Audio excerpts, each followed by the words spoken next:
Today on the Dad's Making a Difference podcast, I'm having a conversation with Curt Storring. Curt is the founder of Dad Work and host of the Dad Work podcast. He is on a mission to help you become hard to kill, easy to love, and equipped to lead. He will share today how you can embark on your own journey of authenticity so that you can leave a legacy for your family. We're going to dive into some conversations that require you to be a little bit vulnerable because, guys, let's face it, we get easily triggered by the things that go on around us.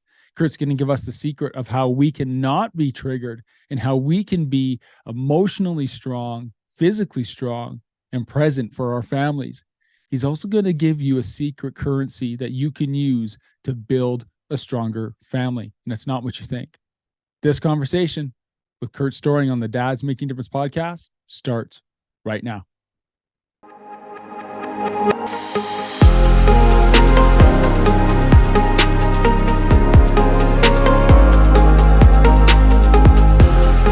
Curt, welcome to the Dad's Making a Difference podcast, brother. Man, I'm jacked up for this conversation. It's good to see you today. Likewise. Thanks for having me, Cam. Appreciate it. Curt, you lead a group of men. I want to dive right into this because for guys who don't know you, and you'll share your story a little bit, but for guys who don't know you, man, you don't pull punches. Like, you get right to the chase and you challenge men to leave a legacy. And we've had other guys in on this podcast who've talked about leaving a legacy, but not quite the way that you do. And so I think to paint a picture of why you do what you do, would you mind sharing a little bit about your background and kind of how you got to where you are right now? Absolutely. Yeah. My story is one of hope, honestly, but it didn't feel like that at the time. And I say it's one of hope because here I am with a beautiful family, been married for almost 12 years, 4 kids between 10 and 6 months. And so it all worked out. And if guys are going through a rough patch and they're listening to the podcast, but how can I be a better dad? I just want you to know, no matter how bad it gets, I thought like I'd have to end it all, to be quite honest. I've made it work. And so first and foremost, it's a story of hope. There's never a time when you should be giving up here. But for me to get here took a lot of pain, and it took a lot of not knowing what I was doing. It took a lot of anger and misery and depression and anxiety and uncertainty and feeling out of control. And that was my life between the ages of, I think I got married at 23, had my first kid at 24, maybe up till I was like almost 30. So maybe like 5-6 years ago now. Things have been fairly good and continuing to improve. But along that journey, man, like we had kids young. We didn't have any support around us, especially wisdom support, which is a big thing that I like to talk about these days. And we were just sort of winging it. Now, when all of my inner stuff came up in parenting, in marriage that I didn't know existed, I call them my defense mechanisms came out. So suddenly I wasn't in control anymore. I couldn't be perfect anymore. And that was one of the things, man. I was a huge perfectionist. Kids come, marriage comes, you're living with other people.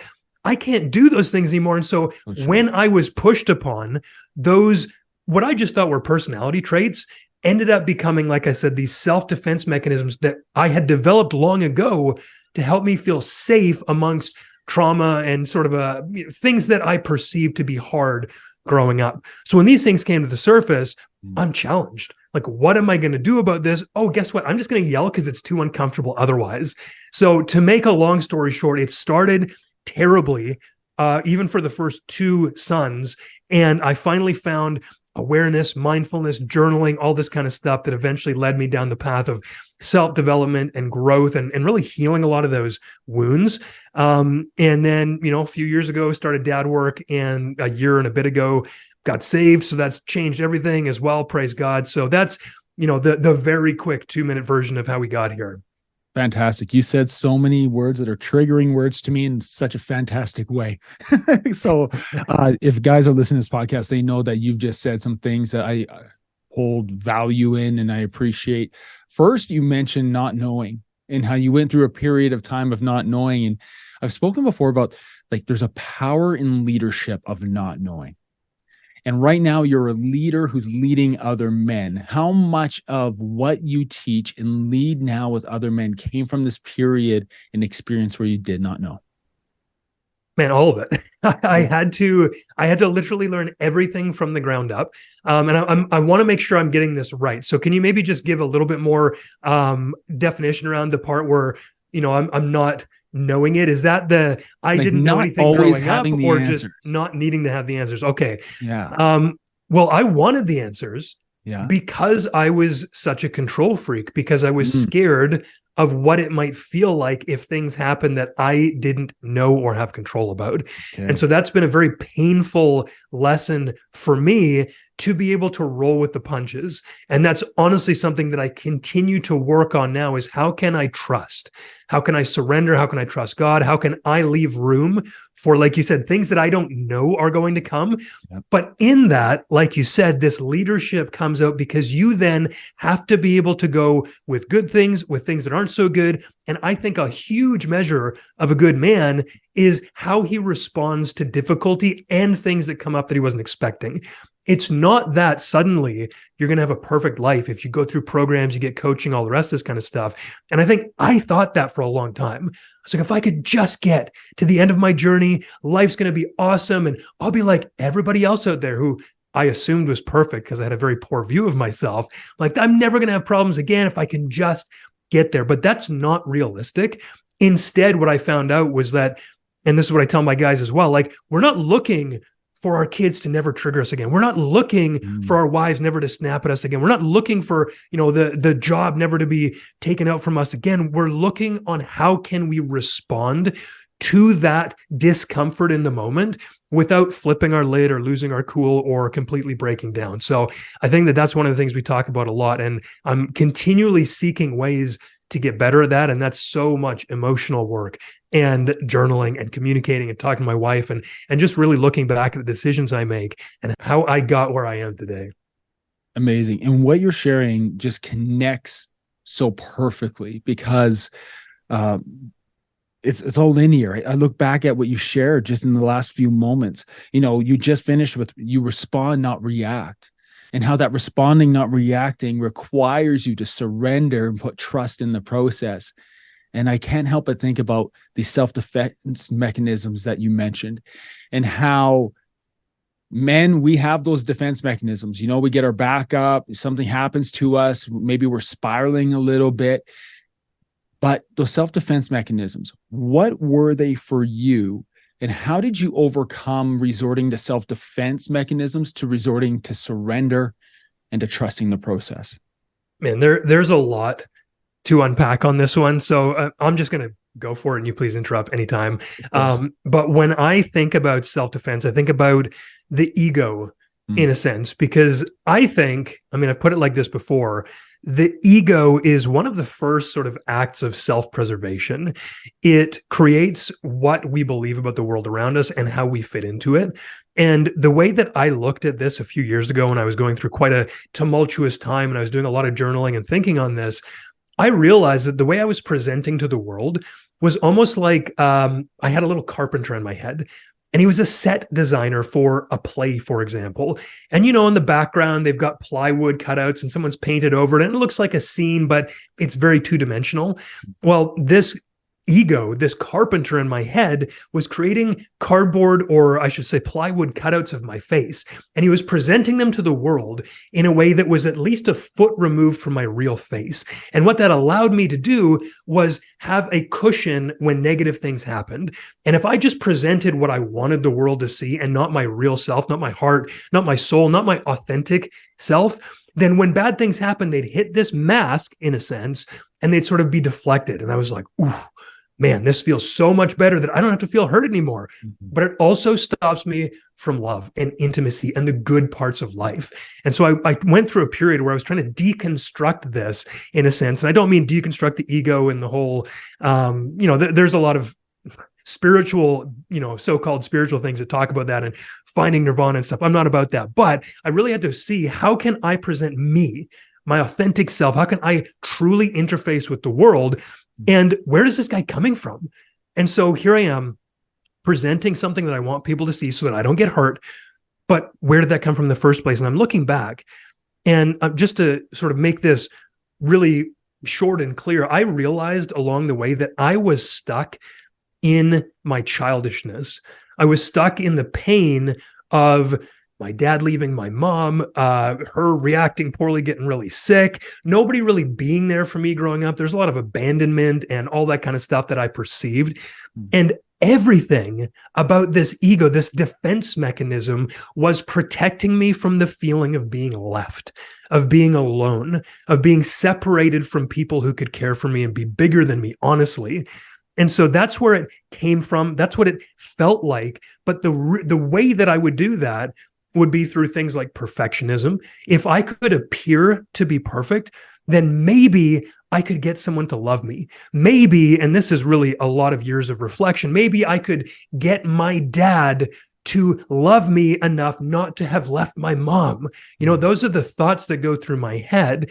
I was also very controlling because, again, I didn't want something outside of my control to happen, because then I would be thrust out into a space where I was no longer able to make sure that nothing bad happened to me. And so in my childhood growing up, as just a quick example, I felt the pressure of everyone else's emotions. I was the one who was the peacemaker. I had to hold it all in for everyone else, even though I was a little kid. And so all of that allows me to do that very well. But it also means that when things aren't like that, I feel as though I'm going to get it. Someone's going to freak out at me. Something bad is going to happen. Someone's going to leave me. And so these are just very small examples of all of the things that I do to defend myself against fear and loss and failure and stuff like that that's going to come up. And then in order to get through that, man, it has taken grief. And that's not something I hear a lot of guys talk about. Obviously, it takes journaling. It takes introspection. It takes brotherhood in men's groups. Like, oh my goodness, if you guys don't have a mentor or a group of brothers that you can talk about this stuff to, you have to. You absolutely have to do that. There's no other way in my experience.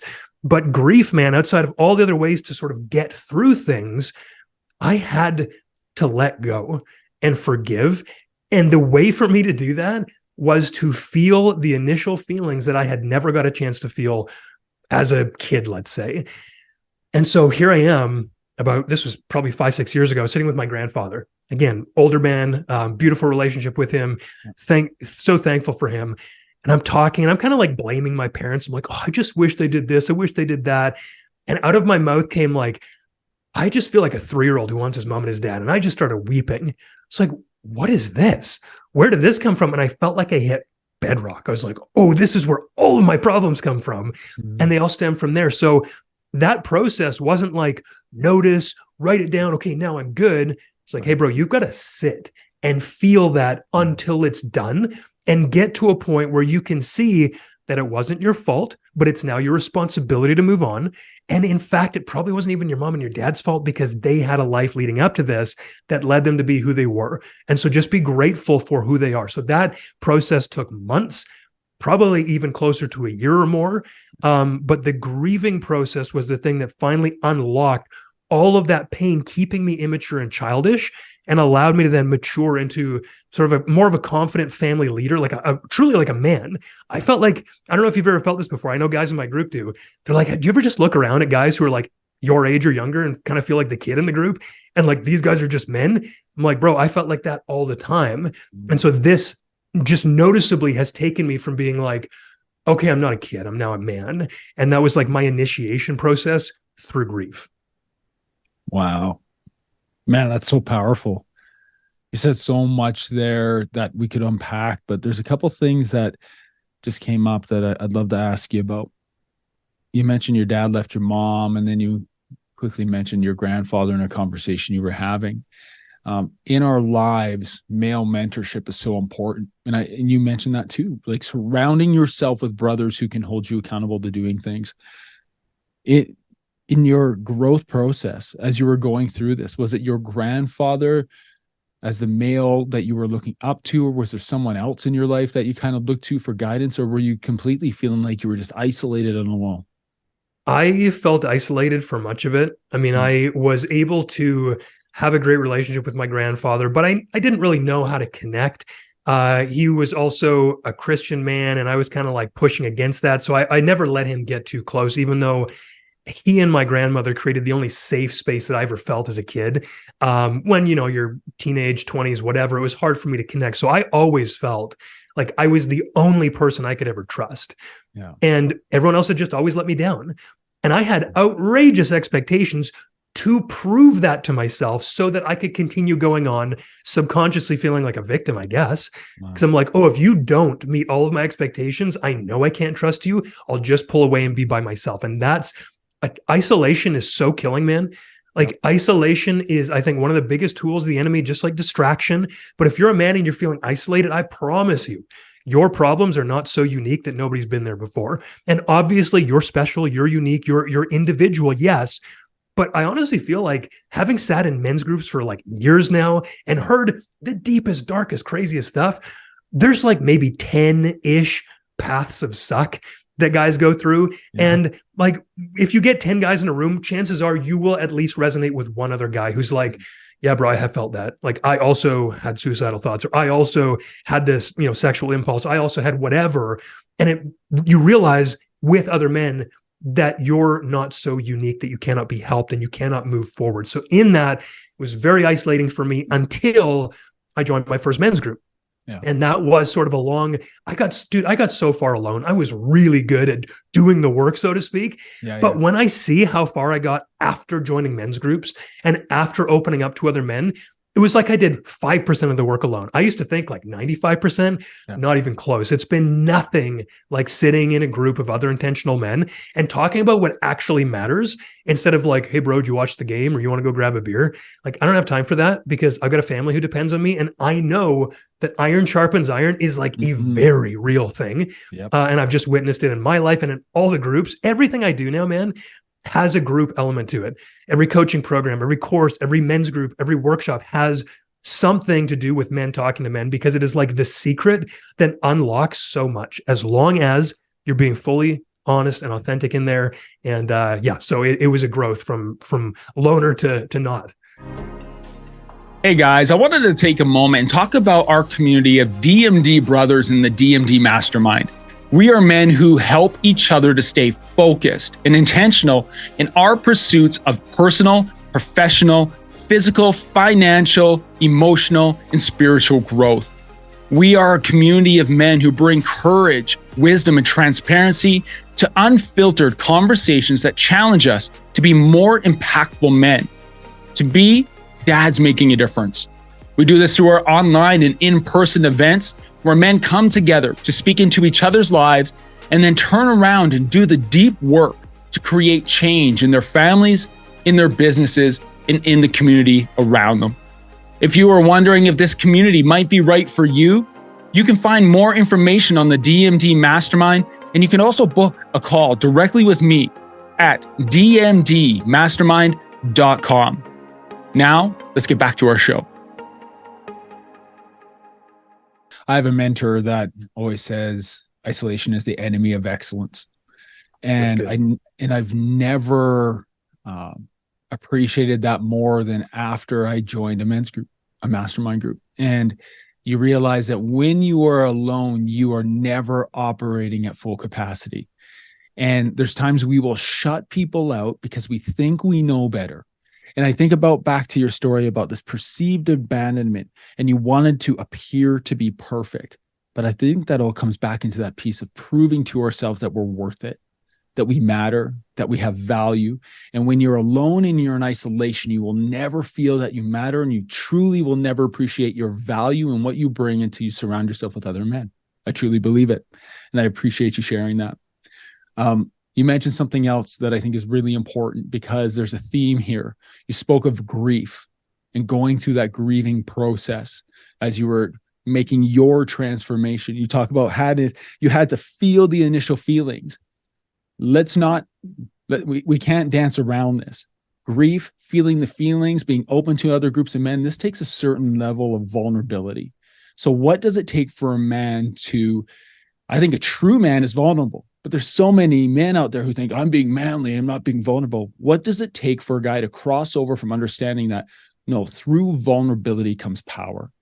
And how do you do that with the guys that you're working with? Yeah, that's really good. The first thing for me is, if you are in like a position of leadership where you have done some of this work, is to lead with that. The best way to get a group of men to open up is to share some stuff that normally you wouldn't talk about yourself. So that's just a quick thing for the leaders out there.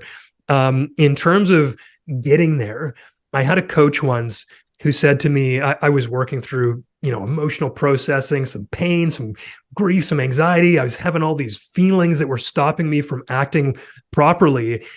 And they're like, well, does a strong man do hard stuff? I was like, yeah, obviously. And they go, well, what could be harder than feeling your feelings and like actually going there? And I was like, oh, don't say that, because now I got to do it. And that's just hit me, man. So if you want to talk about being manly and you can't even face your feelings because you're too scared, not manly at all. And I think we really need to break this paradigm. And it's not about crying all the time. You don't have to go to your buddy and be like, oh, I'm so sad my wife was mean to me. Like, no, not at all. But if you're like, bro, I'm feeling the weight of the fact that I'm not sure if I'm doing right by my kids. They're going to, this sport now. They've got a cell phone. I'm not sure how to manage that. And I honestly don't know what to do. Like that kind of stuff. Or just saying, bro, I'm feeling like depressed today. I've had guys like friends, brothers, reach out and be like, bro, can we just talk for now? I'm feeling really like down on myself. I know it's nothing. I just need you to like make sure that I don't feel alone right now. Can we just talk about you for a while? It's like, yeah, sure, let's do it. And the same sort of thing, I've done that before as well. So it's a reframe, I would say, first of all, which is understanding that, strong men do hard things like deal with the emotions. And it's such a cultural thing, I think. And that's what I've been really trying to fight back against, including that post that you mentioned before we started recording. Yeah. I'm just trying to call people out not to accept what culture and society tells them to do, because it's leading people into the ground. I mean, look around. And in my perspective, I'm looking around going like, I don't want any of this. Right. I'm not going to do anything that everybody, the people who are so-called in charge tell me to do. And so that includes men being a certain way. The so-called man box, like, no, bro, I'm not playing that game. I'm a leader. And that means that I'm going to be hard to kill, easy to love, and equipped to lead. And that's the dad work thing. I don't want to just be hard to kill, because then I'm a tyrant. Then I'm an a-hole. Then I can't connect with my wife and kids. If you're not emotional, your wife and kids are. How are you going to build an amazing marriage and have impactful, influential fatherhood if you don't know what your feelings are like, and you snap every time someone feels something, or you close up and you can't deal with it? Like, you will lose them. And so if that's not motivation enough to feel some feelings and at least get good at it, I don't know what is. And so like the final reframe I might offer is, I call it emotional mastery. I don't call it emotional intelligence. I don't call it any of those things, because I think those have a bit of a, I don't know, men think something about those, right? There's a connotation to those that guys don't necessarily like. Yeah, I call it emotional mastery. That it's not for me. It's not. Yeah, it's easy to say like, exactly. So when I like the word mastery, like, of course, I want to be masterful at that. Yep. And for me, mastery is, okay, you're an emotional master, therefore you have self-control. Number one, you can control your own emotions. They do not get the best of you, but you are not some automaton who doesn't feel them. So going back to what we were talking about before, you can navigate when hard things happen without being totally overwhelmed by them. But on the other hand, being an emotional master is also understanding emotions in other people. So you cannot build intimacy in your marriage if you do not build trust. I think trust is the currency of intimacy. And how do you build trust? It's by being vulnerable. It's about being open. It's about seeing in to someone else's life, saying, hey, it looks like you're really frustrated right now, babe. What can I do? Can I just listen? Do you need me to do something? And being there for her emotions, your children's emotions, they will feel seen, so that the intimacy of all your relationships goes up. And with intimacy and trust comes influence. So in all of these things, if you want to lead your home, you literally cannot do it, in my opinion, without having an emotional mastery. Wow.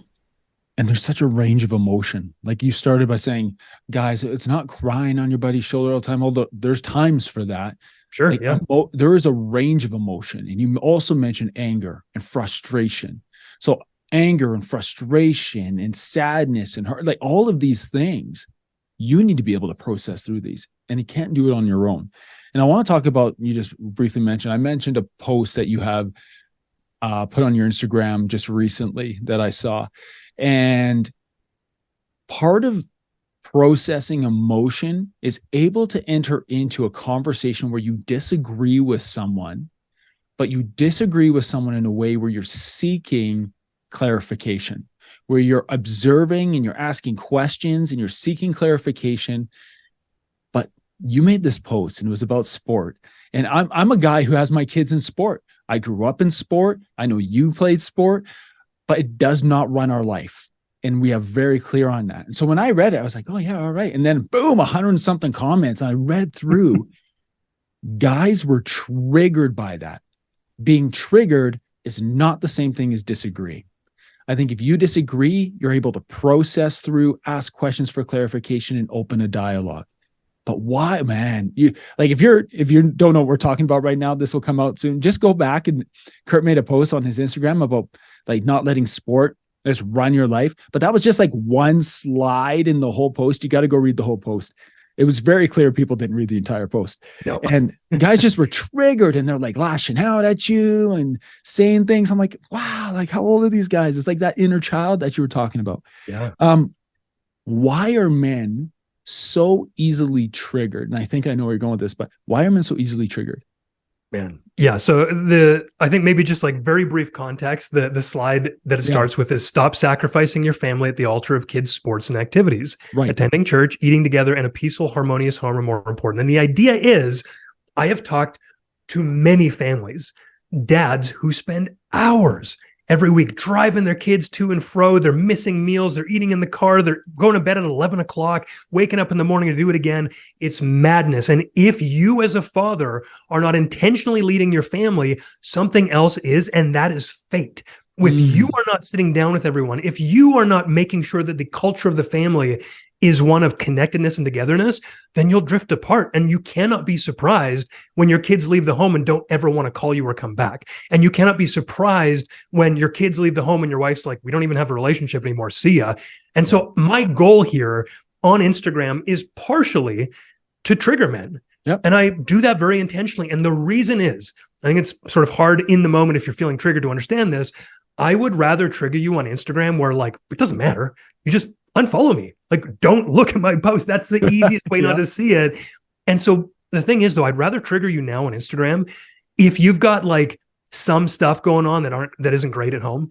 If you know that you're not showing up the best, if you know your kids are starting to like get more influenced by their peers, if you know you haven't been intimate with your wife for like a year, you could be doing better. There are things clearly wrong there. And so if I can show you that and make you look at it, because you're just scrolling through, looking at pictures, and then you see something and you're like, oh no, it's like a mirror, you're going to have that initial triggered reaction. And I hope that by doing that, the men who are triggered will be triggered to action because it calls out in them something to be improved. Yeah. Now, that's way better than the pain that comes from regret 20 years from now when you've missed your opportunity and lost your family. So I will never, ever apologize for triggering guys on Instagram because I hope it saves families. Now, why are men so triggered? Because they are so unintentionally going through life in many cases and are missing the boat in many other cases. And finally, probably feel hopeless because nobody taught them how to do better in the first place. And so it's like, it is such a hard, almost like a trifecta of what I'm trying to do here. And I was talking about this the other day with someone. I'll probably forget all 3 points now. So I'm just going to scrap that trifecta for a second. But it's like, I need to be able to tell you, hey, bro, you can do better. I need to, maybe this was it. I need to tell you you can do better. I need to teach you how to do better. And I need to accept the fact and give forgiveness and grace to the fact that nobody taught you in the first place. And if you can just get those as being true, then you can move on with curiosity, like you were saying. But if you're like not willing to look at where you have failed, if you are hurting from something like in my life had happened in the past, and you don't have those tools, I call it the emotional digestive tract. So anything you had eaten emotionally is just sitting in your sort of gut rotting. If you don't have that tract to digest it, of course you're going to be hurt. Of course you're going to be upset. You don't have the communication skills or the emotional mastery skills to navigate when something feels bad.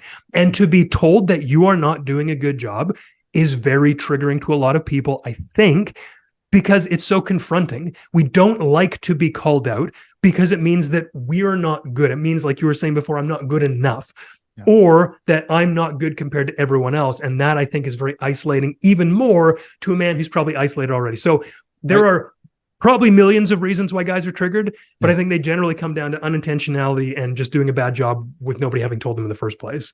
And the amazing thing is that guys will take the time to hit comment and type in the comment because your post has intentionally triggered them to action and they don't know how to respond. And so there's this internal piece in there. I think it's so powerful. You put a message out there because your purpose is to trigger them to action. But it also elicits self-awareness. And when you're triggered by reading Curt's post and you want to comment, you're in the crowd putting your hand up saying, hey, I need help with this. Yeah. Right? Yes. Exactly. That's what that shows. And I think it's time for men like you and others. I love the work that you do to help men know that it's okay to put up your hand and say, I need help, by actually saying, I need help, as opposed to like lashing out at somebody who said something that kind of hits you in the heart a little bit, because that you said togetherness and connectedness. And I've heard this by men that I'm close with and I work with that are like, well, yeah, but Cam, like we are together all the time. We're in the job. We do road trips. We do that. I'm like, yeah, but you're going to a hockey tournament for a 7-year-old that's 8 hours away. Is this connectedness and togetherness, or is this forced togetherness? Let's be intentional with our time together. And so I really appreciate that post. That's pretty fresh. That was yesterday, I believe. And yeah, there's like 230 something posts now or comments now. It is so harsh, man. Like the people in there are just giving it to me. And it's so interesting that the people who comment are the ones who have thought about it, and not only thought about it, wrote it, and not only wrote it, but then press send. Like I can't even imagine going through that without any stops along the way. And then come back to it. Yes, and double down. Responded. Yeah. Yeah, and double down and call me more names. But what was really cool? I noticed as well that it seems that the people who want to fight are in the comments. Yeah. But the saints are in the DMs. I got like 10 or 20 different people who are like, hey, bro, I'm like not going to comment, obviously. But just so you know, like I'm on your side, I'm praying for you, like keep going. So I just want to, like, anybody who can encourage someone as well. I was talking that to with a buddy of mine today on encouragement, just FYI, if you guys can encourage someone, maybe make that a challenge for yourself today. Just tell someone that that they're doing a good job and that you see them, because that was so impactful just to get a few DMs of people I don't know who are like, yeah, good job, man. It's like, okay, I'll keep going. You're doing good work. You are doing good work. And Thank I you. just want to let you know that. And I've been, we have all had our share of haters. So I just wanted to let you know you're doing amazing work. I always ask this question. So this is one that I'll ask every guest. It's probably the only question I ask every guest is you've spoken a lot about like helping men, and we'll talk about your program in just a few moments. But as a dad personally, man, 4 kids between 6 months and 10 years old. Is that right? Yeah, that's right. As a father and as a husband, what's one area of growth, personal growth, that you're excited about or digging into right now? Man, this is, for me, spiritual growth specifically. This is letting go of me needing to know all the things. This is me letting, I'm not even going to say it, letting go and letting God. I was going to say that, and I literally cannot because it's such a silly thing. But I used to look at the world as like a box. This is so weird, man. It's just the way that my mind pictures it. A box is around me filled with 1-inch cubes, and I want to be able to see and touch every single 1-inch cube around me so that I know what's behind every single nook and cranny. That makes me feel safe and secure and comfortable, but it doesn't allow for God to work. He's like, okay, you want to be in control of your entire universe? Go for it. I'll give you over to that. And I'm like, yeah, it makes me feel safe. And he's like, well, yeah, I can't work then. So I have been humbled so bad the last 2 months, especially. It has completely shattered my identity from who I thought I was, from all of these old stories, from these limiting beliefs that I had about who I was and myself, and not being likable, not being able to be supported by other people, having to prove myself and carry things over and over and over. And in that, I'm literally shedding who I thought I was for my entire life and rebuilding who God says that I am. And that is remarkable. I cannot overstate the change in my life. And it's so hard to do that when you're also doing the kids and the marriage and the business, and especially the business that's so vulnerable like this. My business is my literal story of my life. And that's so weird to be able to be like, hey guys, I just learned something that totally rocked me and it's super vulnerable. Here it is. So I know that's, a longer answer perhaps, but it's like, Fantastic. who am I and how can I just trust that my security doesn't come in my bank account? For me, that's a big one, but in God. And that is dying to self every moment of the day. And it is so hard. And I hate it sometimes, but I know that God is good and that's what's the best for me. So that's where I'm growing right now. Amazing. Thank you for sharing. Appreciate your vulnerability. You mentioned your business. Tell us more about what you do, the men you work with, and the purpose behind that. Yeah, it's called Dad Work, and it came out of just my own struggles. Like everything I just talked about, I was like, at the end of it, not the end of it, but throughout it, I was like, man, I'm kind of getting better. This is awesome. I don't scream at my kids anymore. And as my marriage started to get good instead of awful, it's like, it would be sweet to just, I don't know, talk on a stage one day about how to actually do this work for dads. There's a lot of stuff on motherhood out there. There's a lot of stuff for, people, but it's different when you're a dad. It's so different to do any work on yourself because there's consequences. There's consequences both ways to your own lineage as well as to the future. And so I wanted to just help like one guy not get to the point where he wanted to kill himself, because that's where I was.